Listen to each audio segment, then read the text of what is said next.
So hi guys, dahil gabi na ngayon, ayan, nagamit na tayo ng ating The Original Brightening Moisturizer. So bagong bili ko pa lang to, at ito yung ating reviews na ginamit. Tingnan nyo naman kung gaano siya kasimag guys. Ito yung una kong matry sa product ng ating The Original, and in fairness, yung result niya para sa akin, nakita ko kasi talaga gawa ng yung aking mga dark spots or acne marks, ganyan. Medyo naglighten siya sa product na to, and first time ko makagamit ng moisturizer na makikita mo talaga yung effect, lalo pag kagising sa umaga, makikita mo yung face mo na nag-glow. So ayan, kita niyo naman.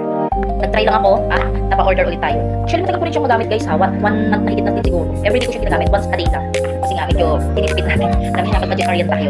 Tinitipid sa paggamit. Yan, tingnan niyo nakasulat pa guys. Ngayon pa lang natin ulit siya bubukasan. Alam niyo nung start nung matry ko nung The Original Brightening Moisturizer to, parang hinahanap-hanap na siya ng face ko.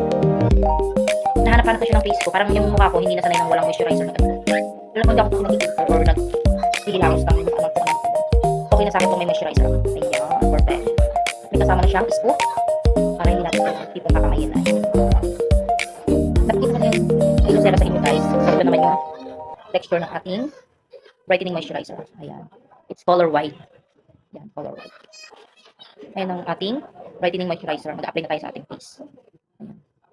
Yung paggamit ko ng previous na na Hylucera guys, grabe napasarap ako ng lagay kasi super bilis niya mag-absorb. As in, pagkalagay mo pa lang sa ganyan, sa face mo ng Hylucera, as in, tumutulo na siya sa sobrang bilis niya mag-absorb at light niya sa face gamitin. Ito naman, medyo, mas siya, yung, napansin ko sa texture nitong brightening moisturizer, mas medyo siya, medyo malapot yung hindi siya ganun ka-water katulad ng ating Hylucera. Pero maganda rin siyang gamitin guys. Dahil dalawa na yung na-order ko, isang Hylucera at isang brightening, makakapaglagay tayo sa mukha ng 2 times a day, isa sa pang umaga at isa sa pang gabi. Tingnan niyo naman, mukha lang siyang oily guys, direct moisturizer yan. Yung face ko, hindi siya super kinis. Hindi kasi ako mahilig guys gumamit ng mga rejuvenating set. Okay na kasi ganito. Sabon-sabon lang sa face and moisturizer lang. Kaya nagustuhan ko siya kasi yung pagigising ka sa umaga, alam mo yun, parang ang glowing ng face mo.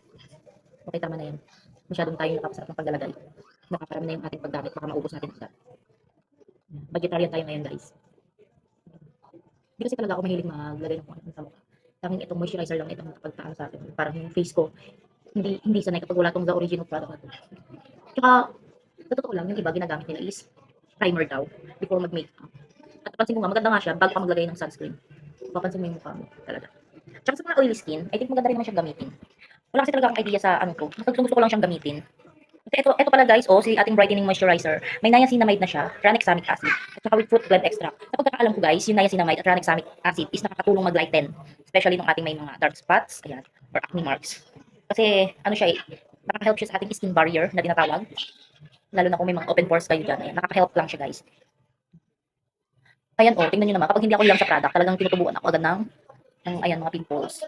Tapos yung pimples, medyo nag-mark siya, nag-dark sa skin ko.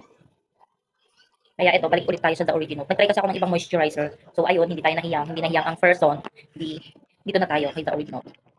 Stay na tayo sa kanya. So sa mga gustong i-try at umorder, pero ito depende pa rin sa skin type nyo ha. Pero alam ko, pwede siya sa all skin type. Pero syempre, hindi naman talaga maiiwasan na maselang balat tayo. Pero why not try nyo muna yung isa? Makaka-order naman kayo kahit isang piraso ng ating The Original product. Sa mga gustong umorder, ilalagay ko lang yung link dyan sa ating yellow basket. Bye!